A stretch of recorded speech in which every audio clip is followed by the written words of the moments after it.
Bienvenue chez Obscurlist pour des podcasts de jeux de rôle dans des univers sombres. Précédemment, dans Galerie des âmes, des tensions naissent entre les différents protagonistes, alors qu'ils sont toujours à la recherche de M. Starker. Nous reprenons, alors qu'ils viennent de découvrir à quel point M. Pickett avait un moyen de pression sur eux. Bonne écoute de Galerie des âmes, épisode final. Je déchire en 1000 morceaux la photo, de rage. Je ramasse la photo, très calmement. Je pose ma veste. Je la plie en 4. Je la remets dans ma veste. Mais dans la poche intérieure, côté cœur. En me disant que c'est quelque chose que je vais garder contre moi. Et que c'est quelque chose que je réglerai plus tard. Au bon moment. Je commence à m'énerver, à être un peu parano, genre, parce que je sais que j'avais pas je suis assez méticuleux pour savoir que j'avais pas ça sur moi et que j'ai jamais vu cette photo-là. Donc je commence à être parano et peut-être que je vais aller voir les autres en fait, voir si Tu vas aller voir qui ? la porte la plus proche de ma chambre. Ok, c'est Fred. Je reste aux aguets, je surveille la fenêtre. Et après un certain moment, je prends les toiles, je les enroule bien, je les mets dans une tête d'oreiller et je vais les glisser. Je vais les glisser dans le coffre, mais cachés. Ok, très bien. C'est tout. Quelqu'un frappe à ta porte alors que tu es en train de te préparer à dormir. Je prends mon arme. Ok. J'arme le chien. Je fais oui, c'est pourquoi ? C'est moi, Georges. Décharge, je remets le chien. Je range mon arme sur moi. Je ouvre la porte, je fais qu'est-ce qui se passe ? Je viens de retrouver ça dans ma veste et je te montre une photo. Je viens de trouver une photo de ma femme sur moi. Bah c'est ta femme, oui. Tu vois une photo de Shannon en train de faire une danse très privée à un riche client. Ok. Désolé pour toi. C'était pas dans ma veste. Bah c'est parce que c'est sûrement Monsieur Stone ou je sais plus comment qui a dû mettre ça quand il nous a jetés dans le désert. Non ? Ça s'est rendu compte quand même. Enfin, je me connais. Qu'est-ce que tu sous-entends ? Je sais pas, peut-être que je deviens parano, mais je suis sûr que je l'avais pas tout à l'heure. Donc, quelles sont tes conclusions ? Tu veux dire que c'est l'un de nous qui te l'a mis dans ta veste ? Non, pas forcément. Que je sais pas, je suis en train ou alors c'est moi qui deviens taré, mais. Non, t'es pas taré. On l'a retrouvé. Non. T'as fouillé tes poches. Non, Si il me dit non, je vais aller frapper aux autres. Moi, je pense que c'est Monsieur Pickett qui a glissé ça quand il nous a balancé dans le désert. Ça semblerait logique. Ouais, c'est logique. On a croisé personne d'autre, on était juste entre nous. Ouais, Alors, sauf si l'un d'entre nous... Après ce qui s'est passé... Ouais, non, je comprends, mais pour moi, c'est Pickett qui te manipule et qui a glissé ça dans ton manteau, je pense. Hein. Je vois pas Ray ou Lisa mettre ça dans ta veste. Ah non, je vous accuse pas. Ah oui. Non, Je pensais pas à vous, justement, je pensais plus voir si vous aviez quelque chose. Moi, je pense que c'est Pickett qui a mis ça dans ta veste. Ouais. Bah, je vais quand même demander aux autres. D'accord, bon. Tu vas frapper à la porte de... La prochaine. Oui. Du coup, je referme la porte. Ouais. À clé. Ouais. Et je fouille mes affaires. Y a rien dans tes affaires. Bon, ouais, je me couche. Et je mets mon pistolet sous mon oreiller. Ok. Tu vas frapper à la porte de Lisa, c'est ça ? Ouais. Ça répond pas. Ça répond pas. Ok. Je vais chez Ray. C'est qui ? C'est Georges. Qu'est-ce que tu veux ? Tu peux ouvrir 2 secondes, là. T'es tout seul ? Bah oui. J'ouvre. Regarde. Il est tout seul. J'ouvre la porte. Excuse-moi de te déranger, encore. Je sais qu'on doit tous se reposer là, mais je suis tombé sur une photo dans ma veste et je suis sûr que je l'avais pas tout à l'heure. Enfin, je l'avais pas. C'est quoi cette photo ? C'est une photo de ma femme. Et alors ? Moi aussi j'ai une photo de gens importants dans ma vie. T'as pas retrouvé une photo ou quelque chose de louche que tu pensais pas avoir sur toi Ouais, je te regarde plus de la même façon. Si, comment tu peux savoir ça, toi ? Bah justement, parce que cette photo-là, je l'avais pas sur moi. Ouais.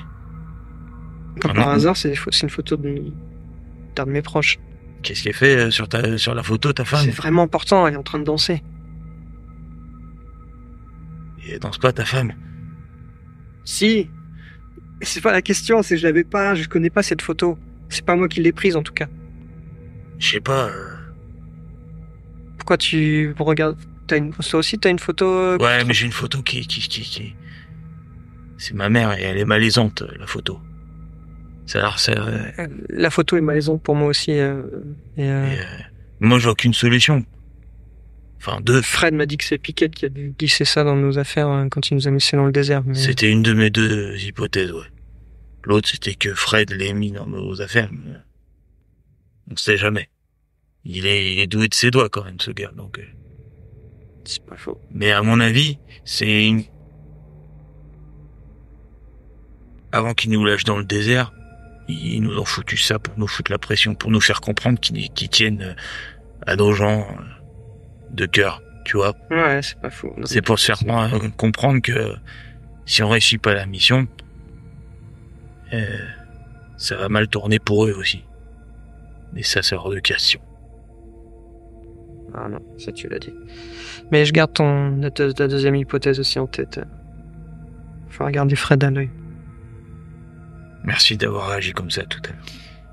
Ça va peut-être mal finir. Sans toi, je pense que on serait peut-être pas là maintenant. On est tous dans cette merde ensemble. Si on doit crever, on crevera ensemble. On va essayer d'arranger la situation. Je pense que ce qu'on a vu chez Starker va me maintenir éveillé plus que la photo. Vous allez vous coucher? Ouais, mais je pense. Vous dormez pas bien. Ouais. D'une seule oreille. Ouais, pareil. Tu dors pas spécialement bien non plus, je pense. Avec la tension qu'il y a eu.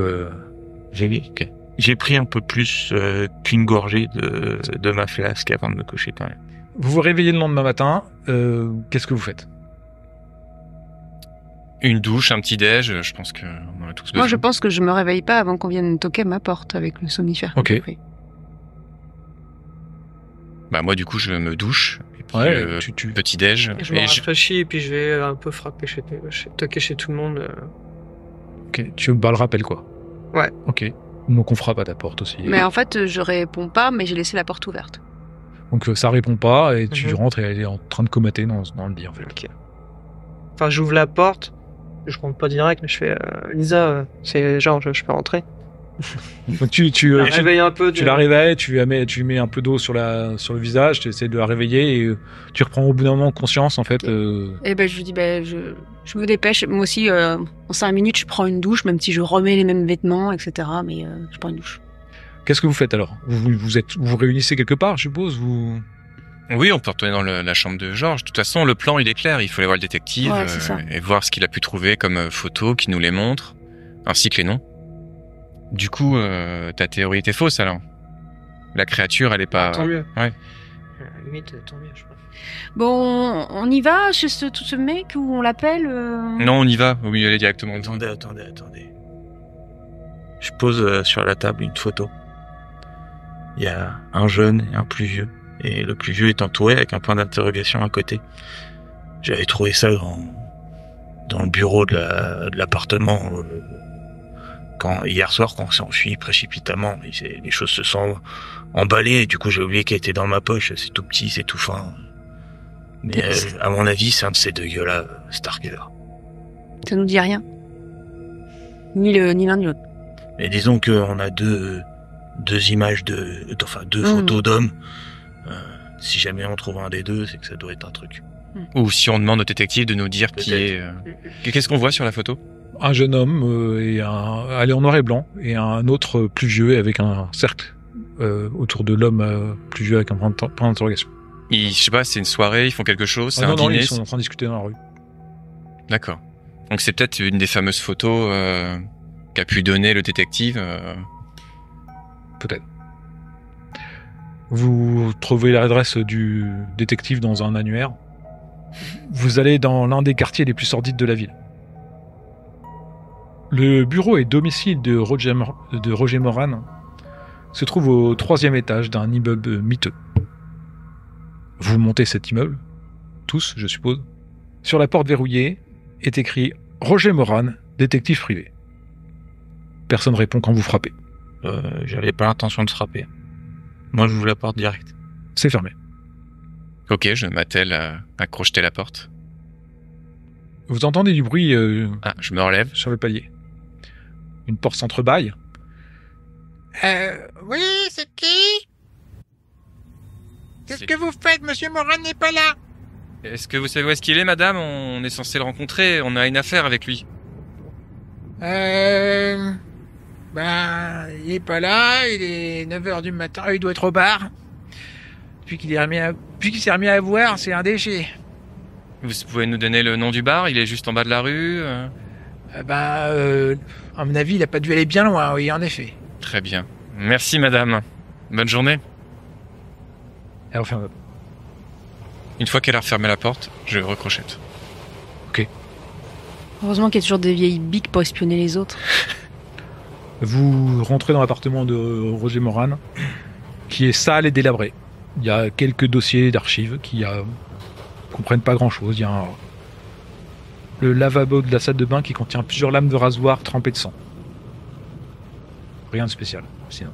Et dossier au nom de Rien. Star. Les dossiers sont vides, pas de dossier au nom Starker. Les lames de rasoir, c'est dans le genre, il s'est coupé en se rasant ou c'est imbibé, vraiment? Peut-être coupé en se rasant, ouais. Il marre de Le mec ne doit pas être dans un état superbe. Ok, Tu penses que le dossier, les dossiers qu'il y a, les dossiers d'archives que tu trouves un peu partout, ressemblent à la même couleur, Lisa, que le dossier que tu as laissé dans l'appartement de Starker. Mhm. Tu penses que son dossier était là-bas. Ok. Je regarde les autres. Je pense qu'on peut aller au bar. Ouais. En descendant de l'immeuble, j'essaie d'avoir un journal, voir s'il parle de l'incident, s'il y a eu un incident dans l'immeuble victorien. Je me dis que c'est quand même un immeuble de gens plutôt aisés, et s'il y a eu quelque Non, chose... il n'y a rien de particulier, pas en pleine page. Il faudrait peut-être aller voir localement s'il y a des gens qui sont plaints, mais là, il n'y a rien dans le journal qui fait... Est-ce qu'il y a Ok. une photo dans l'appartement qui nous permet de voir à quelle tête il a le détective? Non. Donc dans le bar, on va pas savoir qui c'est. Je suppose que vous allez au premier bar au coin de la rue. Oui. À mon avis, Il est au comptoir. il est au comptoir et puis il doit pas... Il y a un impair et puis là... Et il a des coupures sur le visage. En fait, vous rentrez dans le bar, à cette heure-là, il y a pas grand monde. Sur une table, au fond, il y a un homme vêtu d'un trench coat élimé, un chapeau posé à côté de lui, qui contemple son verre de whisky vide. Je m'approche de lui. Je regarde le barman. Allez-y, c'est pour moi. Resservez-le. Le barman vient, resserre le verre et retourne à la caisse. Et moi, je m'assois devant... Je fais Roger Moran. Connais pas. Je refixe comme ça. Non mais je m'assois devant le mec qui était tout seul. Hein. Je refixe comme ça et je fais... Vous n'êtes pas Roger Moran. Il lève la tête de son verre, il a vu son verre se remplir, il a même pas réagi, il lève la tête de son verre, il te regarde, Lisa. Tu vois ses yeux qui commencent à s'écarquiller, ses pupilles qui se dilatent. Si je peux faire quoi que ce soit pour vous, mademoiselle. Il remet son chapeau. Roger Moran, détective privé. Eh ben voilà, on avance. Formidable. Alors quel est votre problème? Puis il regarde les autres hommes à côté de toi. Pas très Il fait un peu la moue. Christian Storker, le peintre. Ses pupilles se recontractent d'un seul coup énormément. Tu vois que sa main tremble dans son verre. Je m'occupe plus de... Je mets ma main sur sa main qui tremble en fait. Ouais, j'ai travaillé pour Starker. Maintenant, je travaille plus pour lui. Il avait l'impression de se faire suivre et c'était le cas. Et donc, c'est réglé. Tu sens sa main tu sens qu'il est pas sûr en fait. Et en fait, il essaie de pas te regarder. Juste devant lui, il y a une main une grosse main, qui glisse une photo Et sous la photo, il y a un petit billet. Il voit la photo, il voit le jeune homme, il fait c'est le jeune homme là, mais voilà, je vous ai renseigné. Tu sais, il ose toujours pas te regarder. C'est qui l'autre? Je sais pas, justement. Et pourquoi vous l'avez pris en photo? Je sais pas, il y a un point d'interrogation, je sais pas, laissez-moi tranquille, monsieur. Il te regarde, hein. Mais il regarde clairement pas Lisa. Mais je lui prends le visage comme ça, pour le rediriger vers mon regard. Et je lui dis, c'est très important, il faut qu'on le trouve. C'est une question de vie ou de mort. Tu vois que ses yeux commencent à s'embuer et qu'il y a une larme qui commence à couler un tout petit peu sur sa joue, qui est tailladée.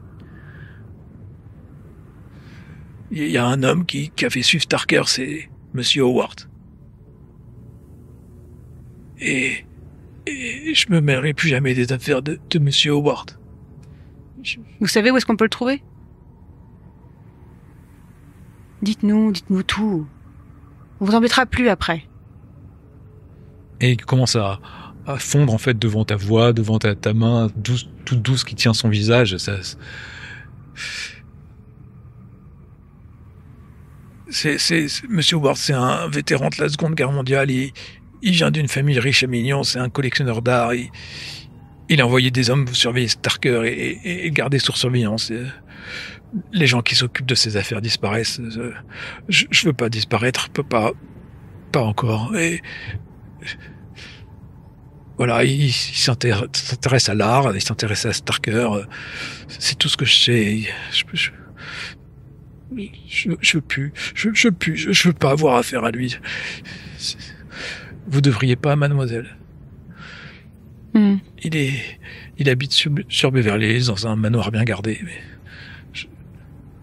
je vous en supplie, mademoiselle. Je caresse la joue. C'est très bien ça. Merci bien. Voilà.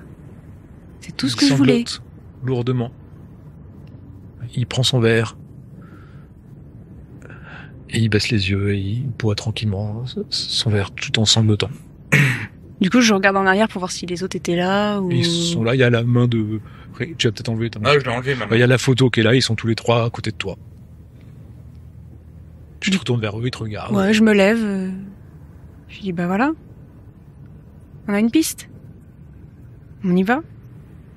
On a que ça, de toute façon. Je paye le barman. Je me rapproche du détective. Une dernière question. Vous avez déjà vu les peintures de Starker? Non, m'en fous. Je m'intéresse pas à l'art. Et... de toute façon, la vie, y a rien de bien. Y a rien, tout est laideur, tout est moche. Et monsieur, madame en fait, Williams... il lève la tête, il fait... Ça peut-être la demoiselle là. Monsieur, madame Williams, ses amis, vous les connaissiez? Enfin, vous les aviez déjà cernés, vus? Non, je connais pas le nom de son nom. Ok. Bon, excusez-moi, bonne journée. Et puis il boit. Il sait que sa journée sera jamais bonne. Peut-être pas pire qu'hier, mais sans doute mieux que demain. William, ça me dit rien. Il y a un truc que j'ai zappé. Les gens de la baignoire? Le couple. Ah oui, ça y est, ok. Vous reprenez la voiture, c'est ça? Oui. Par contre, là, c'est pas comme aller voir deux pecnos dans un immeuble. Va falloir la jouer fine et savoir exactement ce qu'on fait. Là, pour le coup, faut être préparé. Si c'est un mafieux ou autre, un vendeur d'armes ou je ne sais quoi, c'est pas comme je dis, on va improviser, on verra quand on sera devant la personne. Pour lui, faudra faire autre chose. Hein. C'est vraiment pas l'endroit où faut fouiller dans un coffre, si tu vois ce que je veux dire. On reste concentré. Mais là, pour le coup, Fred a raison. Ça a pas l'air d'être très rigolo. Donc, vaut mieux être sur nos gardes et savoir ce qu'on fait exactement. Il y a une question que je me pose là. On n'avait pas un délai pour le ramener à Monsieur Stone? Il faut peut-être l'appeler quand même, non? Pour lui dire qu'on va être en retard ou autre. Alors qu'il dit ça, vous trois, vous repensez à cette nuit. À ce qui s'est passé avant que vous dormiez. T'es pas bête. Bah ouais, depuis le temps... Ah oui. Bah, il y a un téléphone dans le bar, là, on peut prendre. Soit on appelle en lui disant que l'enquête progresse. Et nous, on aimerait en échange de notre bonne volonté écouter un peu notre famille pour essayer de négocier, savoir s'ils vont bien. Parce que j'avoue un peu stressé et depuis ce qu'on a vu, j'ai des doutes puisque vous me dites qu'il est bizarre s'il se passe pas des trucs avec les gens qu'il a kidnappés. À la base, on devait juste ramener un type normal et on se retrouve à enquêter sur des trucs totalement étranges, hallucinants. Donc je me dis peut-être, je sais pas, essayer de négocier pour leur parler, non ? Ça te semble étrange, Lisa, qui parle de ça. Après, c'est pas son habitude. D'être préoccupé comme ça des autres.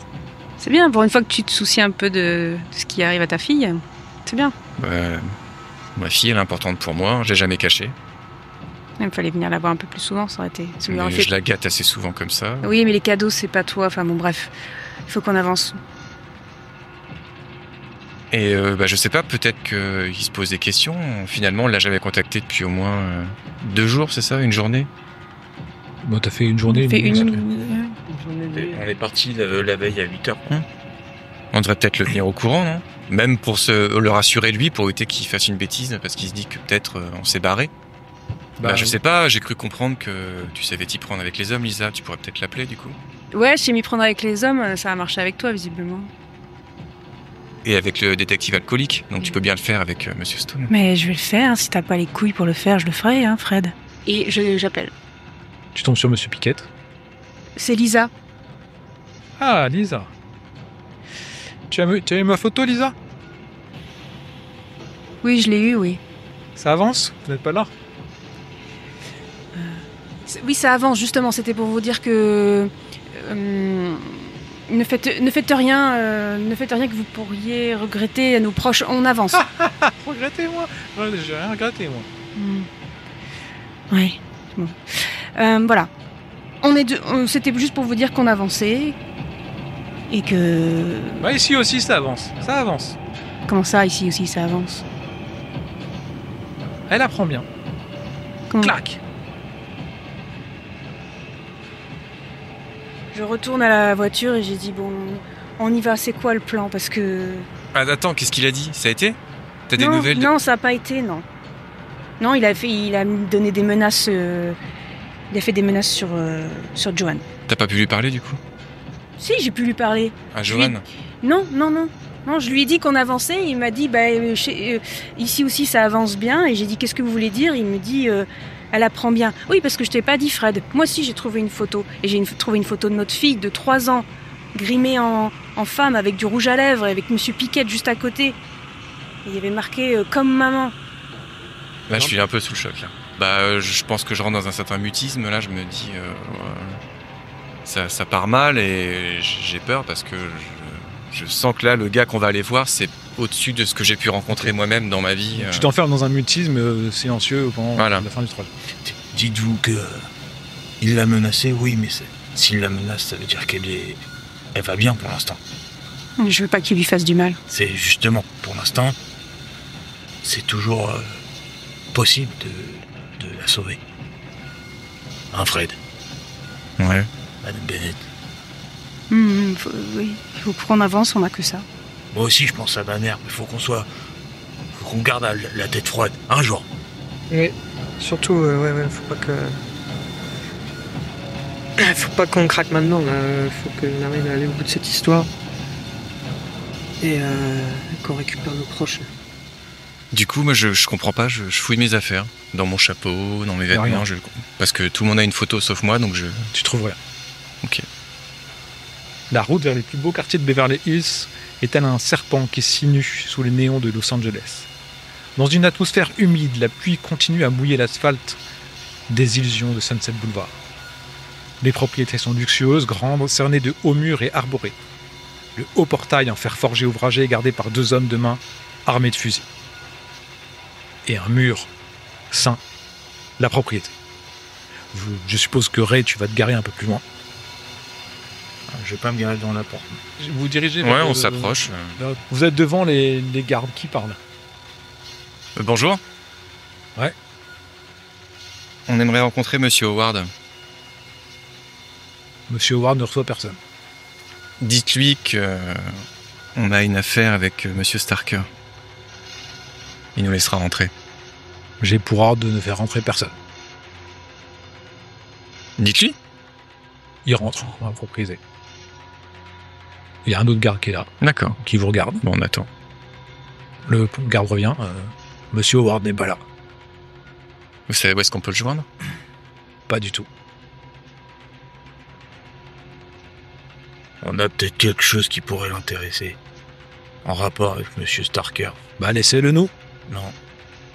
Au revoir, messieurs. On reviendra. Tiens, et on retourne à la voiture. Diversion. On peut très bien... J'ai un bidon d'essence. On peut faire foutre le feu de l'autre côté de la propriété. Ça va les attirer et nous on passe du côté opposé. On peut essayer, ouais. On va être occupé à aller l'éteindre et nous on passe. C'est ça. Vous mettez le feu à l'extérieur de la propriété, à un buisson quelconque, pour attirer les gardes, c'est ça?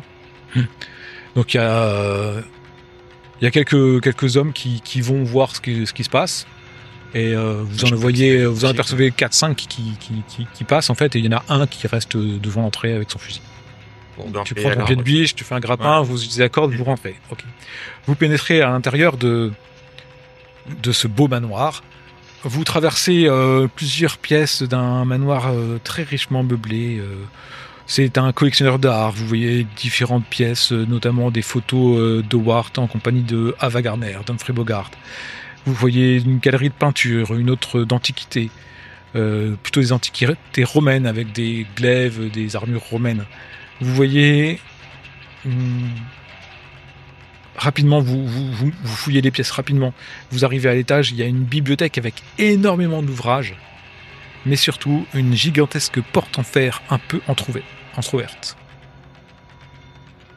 Bon, on y va.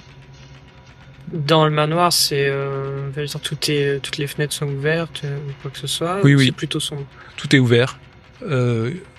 Et vous êtes dans cette bibliothèque à l'étage. C'est un manoir très très cossu, très riche. Vous n'avez pas le temps de fouiller, aux grandes dames de Fred. Et il y a cette porte en fer. Vous rentrez à l'intérieur. Et vous ne comprenez pas, il y a un espèce de tunnel juste derrière cette porte. Sombre. Qui semble descendre. Bah, on y va, on se dépêche. Moi j'appelle bêtement. Dans le tunnel. Ouais, je dis Christian Stroker. Ok.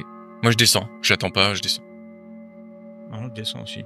Vous suivez, vous allumez Je le suis. vos lampes torches. Je marche. Vous êtes armés chacun. Ouais. Lisa, tu appelles aussi en ayant sorti ton pistolet. Ce tunnel est parcouru par un souffle étrange. Et au bout du long tunnel sombre, il y a une ouverture imposante qui est taillée dans la roche noire, avec une lueur diffuse qui en émane. Vous n'arrivez toujours pas à comprendre comment, en passant de cette bibliothèque à l'étage, vous avez descendu un tunnel dans les entrailles de la terre. Une silhouette apparaît, en tenue de légionnaire romain, qui porte un glaive et qui vous accueille en latin. Qu'est-ce que vous faites? Bah, moi, je suis... Qu'est-ce qu'il dit? Je vois déjà, et je le mets en joue, et je me dis, mais il est habillé en légionnaire. Donc, je le mets en joue, et j'essaie de regarder autour, je comprends pas trop ce qui se passe. Je m'attendais pas à ce genre de scène. Il est dans le tunnel ou dans une pièce? À l'entrée d'une pièce. Tu as compris, Georges, ce qu'il a dit. Il t'a demandé la raison de ta venue. Donc pourquoi on est là? Bah, pour chercher Starker, Ouais. tu sais parler latin, explique-lui alors. On a une photo s'il faut. Monsieur Howard? Il regarde 2 secondes, ton pistolet braqué sur lui. Fred, tu fais quoi? Je le laisse braquer sur lui. Il fronce les sourcils et commence à mettre la main sur son glaive. Je fais, Fred, baisse ton arme. Pour l'instant, il n'est pas hostile.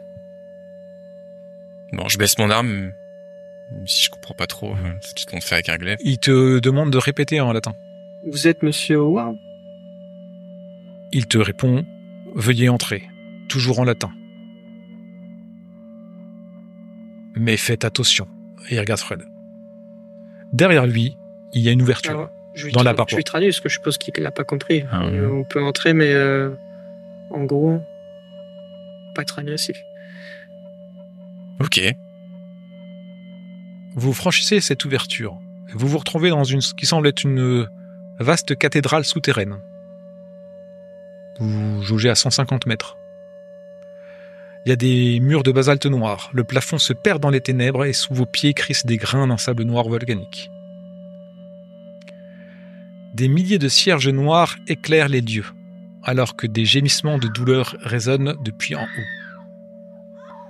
La travée centrale est bordée d'imposantes colonnes noires couvertes de cierges, dont s'échappe une fumée épaisse formant un brouillard hivernal, alors que des milliers de voix geignent leur douleur et proviennent loin au-dessus, défiant toute logique.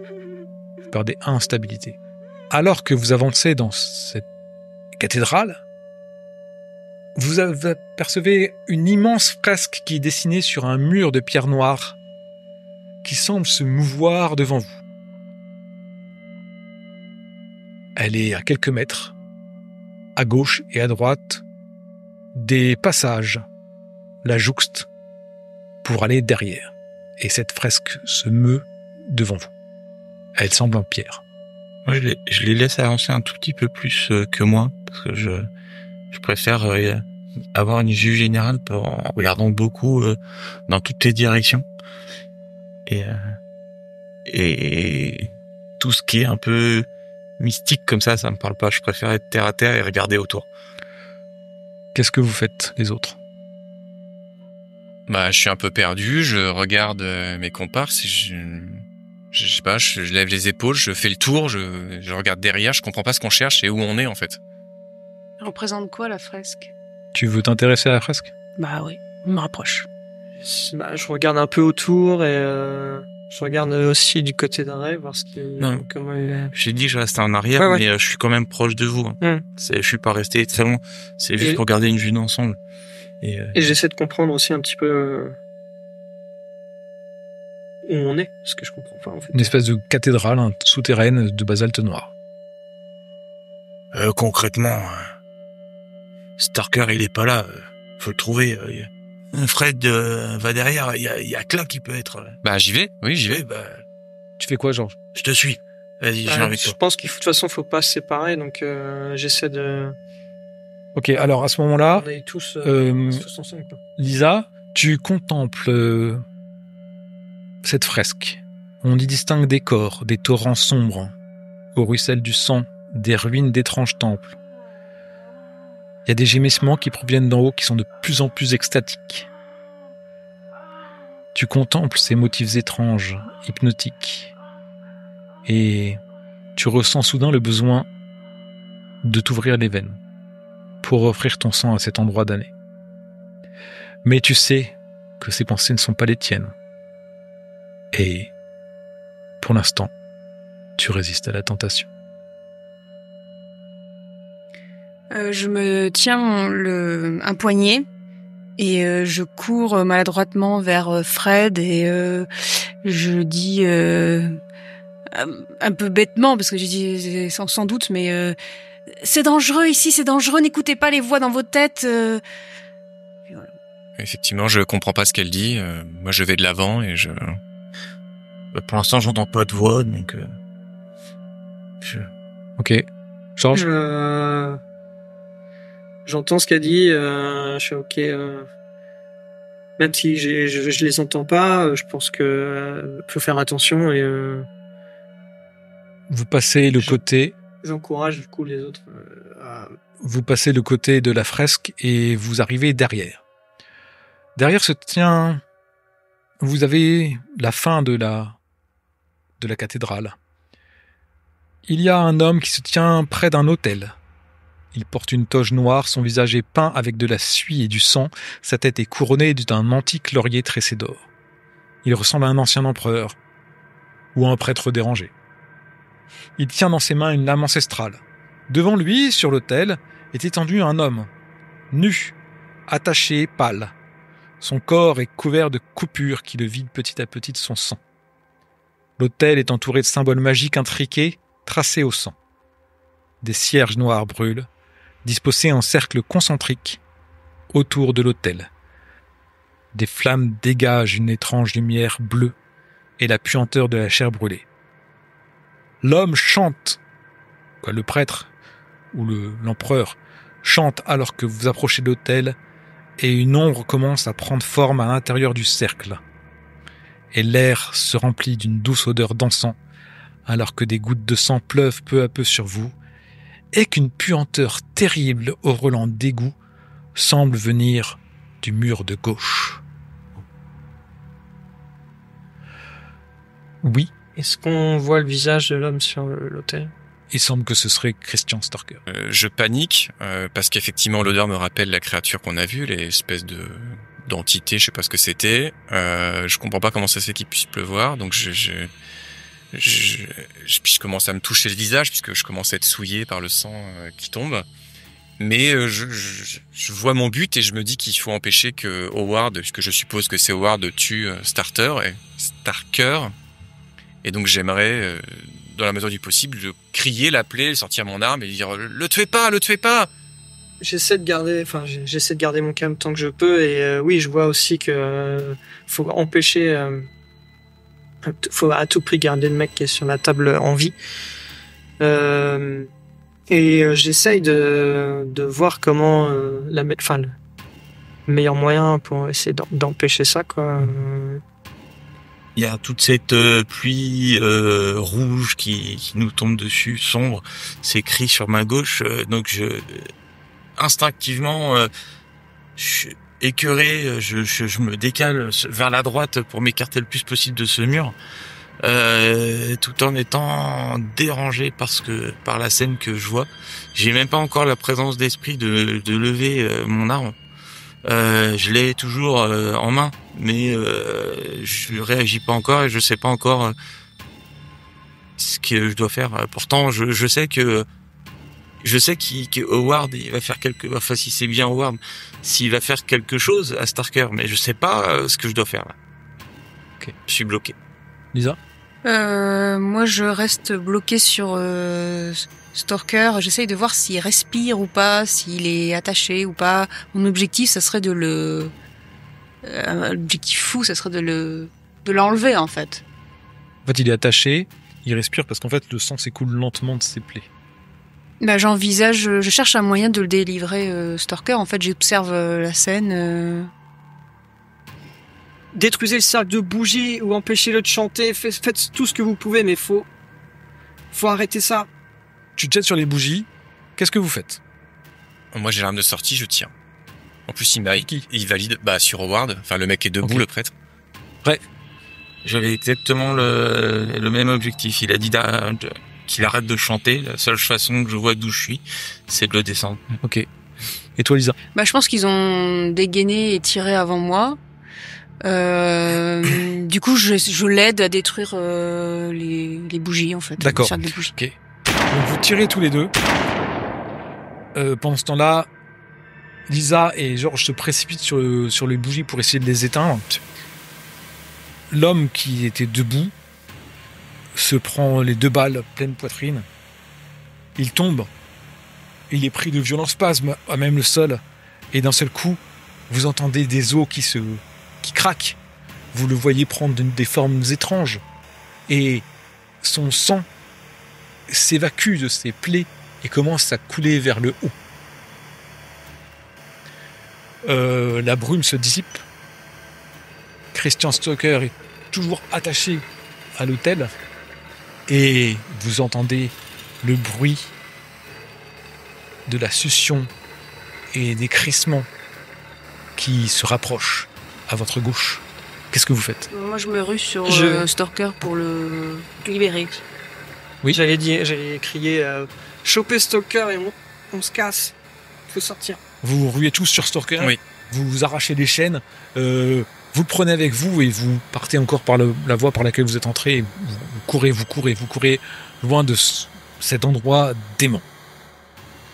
Et puis vous ramenez Stalker à votre boss.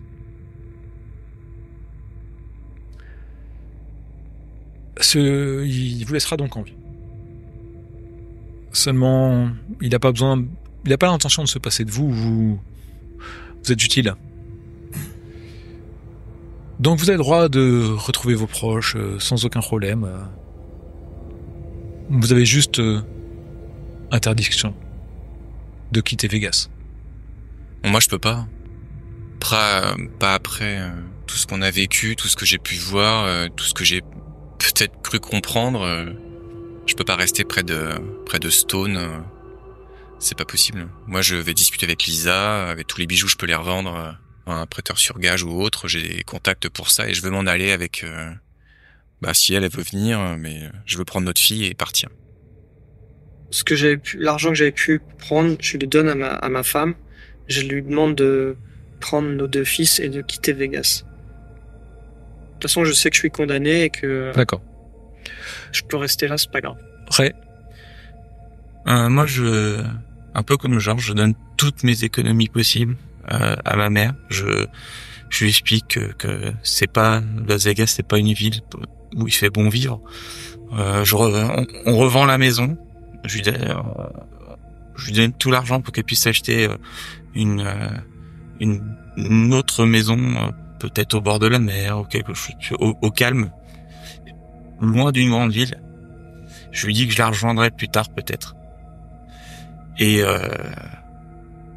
très très vite, avant même qu'on ait revendu la maison ou quoi que ce soit, je fais mon possible pour que Fred ne parte jamais avec Lisa. Lisa. Alors moi en fait, j'ai plus que jamais, je déteste Monsieur Piquette. Il est hors de question que déjà c'était prévu que Johan grandisse pas au Sahara Casino et donc là c'est vraiment plus que confirmé. J'accepte la proposition de Fred parce que je pense que c'est important pour elle de voir plus son père et tant pis que ce soit de l'argent de bijoux volés sur des cadavres. Je veux partir à tout prix même si je pense que Monsieur Piquette fera tout pour nous retrouver, enfin nous mènera la vie dure. Mais je peux pas rester dans ce job et le servir lui, cet homme dégoûtant. J'ai trop de haine contre lui. Georges finira par mourir seul sur la route de l'hôpital. Une fois que Shannon et ses fils sont partis. Mais Monsieur Piquette saura la retrouver et la ramener vers son travail, comme il se doit. Comme elle a toujours fait, c'est une de ses filles après tout. Ray recherchera la souffrance dans les missions exécutées et mourra suite à un coup de poignard mal placé. Sa mère, abandonnée et seule, ne pouvant jamais se recueillir sur sa tombe inexistante. Fred et Lisa continuent à se haïr et à se retrouver, toujours terrorisés avec ce qui pourrait arriver à Johan. Et puis, finalement, les hommes de Monsieur Piquette les rattrapent. Fred périra. Et Lisa se verra offrir la proposition de revenir travailler pour Monsieur Piquette. En échange de laisser sa fille tranquille. Lisa? Je donne tout l'argent à ma fille. Je sais pas, je cherche quelqu'un dans la famille qui peut chez qui elle peut être hébergée pour qui puisse en prendre soin, parce que de toute façon, je pense qu'il vaut mieux qu'elle reste loin de sa mère et qu'elle fasse une nouvelle vie avec tout l'argent que j'ai donné. Ok. Et je me retrouve condamnée pour la protéger, à travailler. D'accord. Et le mot de la fin, ce sera Monsieur Piquette qui te demandera « Et cette fois-ci, Shannon, on la marie à qui ?» Et ainsi se termine Galerie des âmes. Nous espérons que vous avez apprécié ce podcast. Merci pour votre écoute. À bientôt sur Obscurolist.